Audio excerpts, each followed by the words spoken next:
Hola, what's good? You might have heard that learning Japanese with anime and manga is not the best idea, but why? The shortest answer I can think of is that Yakuwarigo is used to an unnatural extent. And now to explain the difference between everyday Japanese spoken by real people and the Japanese you hear in anime and the like, we have to understand the term Yakuwarigo. If you have no idea what that means, then you're in for a ride, my friend.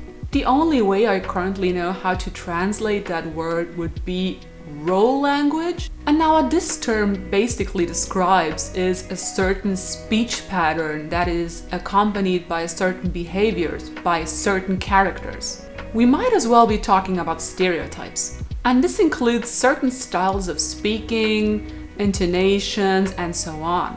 Now, I took a whole class on this subject, but the main scientific source I'll be using for this video is a book by Kinsui.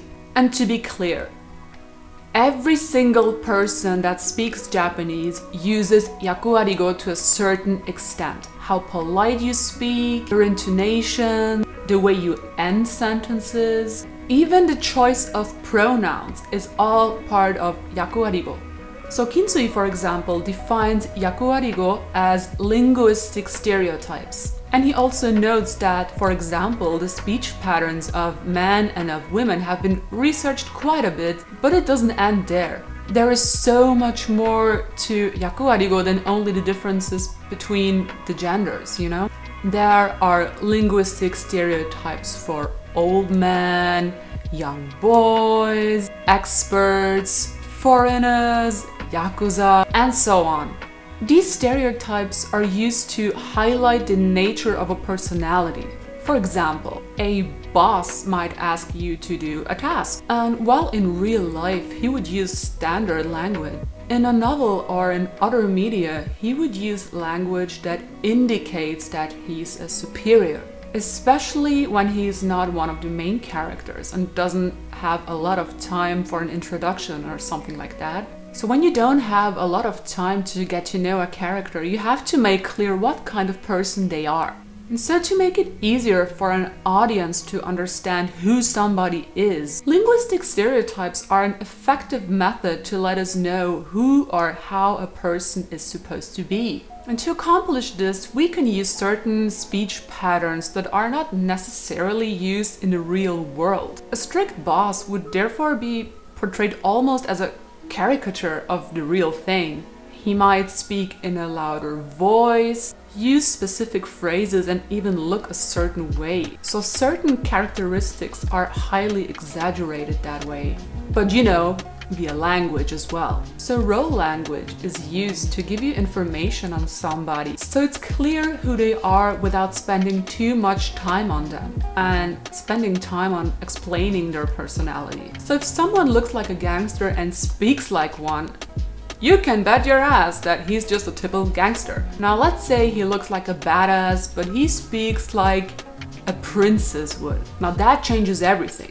You will immediately know that something's up with that character.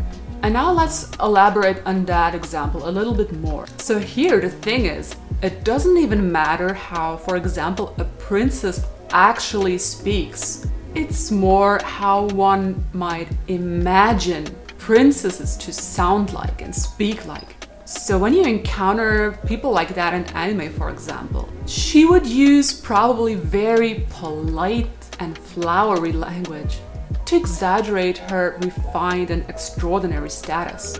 The Japanese you'd hear on the streets is very monotonous. I heard some people call it almost robotic, but I guess they've only heard NHK news anchor whose Japanese is often referred to as the most beautiful, by the way. But if you've only seen anime, you might be surprised to hear that, since the characters in anime often scream or talk in very high-pitched voices, you know, and so on. And in a sense, this is all part of Yakuwarigo. Yakuwarigo has also been described as a virtual language, which means that the people you meet in Japan might not necessarily speak like that in real life, but in certain media and online you will find certain patterns. You use Yakuwarigo to show people how you view yourself, while also shaping their view of yourself.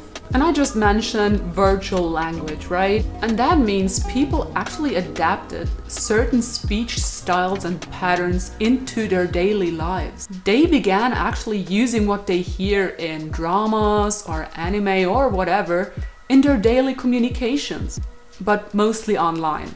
So that's why it's virtual. I hope it's clear what I mean. Kind of like we also have like our internet language, right?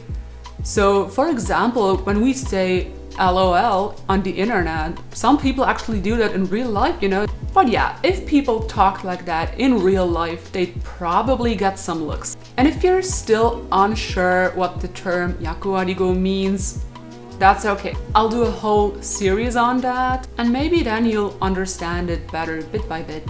So I know these things can get kind of overwhelming, so let's take it step by step and you know, no worries. And of course, it helps if you already have a basic understanding of Japanese to fully comprehend Yakuwarigo. But I think even with a little bit of knowledge, you can get the feel for it. Which is why I'd like to start with something very basic, like pronouns. So in the next video, I'd like to introduce 3 basic male pronouns. And there are more pronouns for men, but these are the most common ones. And yeah, I want to explain what kind of people would use these pronouns in real life and what types of anime characters would use which pronoun and why. And the whole point I'm making all of this, or plan to at least, is because I do think you can use anime and manga and so on to learn Japanese, as long as you remember that you can't just like adapt the whole speech patterns, you know? As long as you know the difference between Japanese in media and Japanese in the real world, you're good. And I feel Yakuwarigo is something people don't talk enough about, and it's such a shame in my opinion. It's such an important aspect of life even. But yeah, that was just a very short and little introduction into this topic. I really hope these videos are gonna be interesting, so stay tuned. And thanks for watching for now, as always.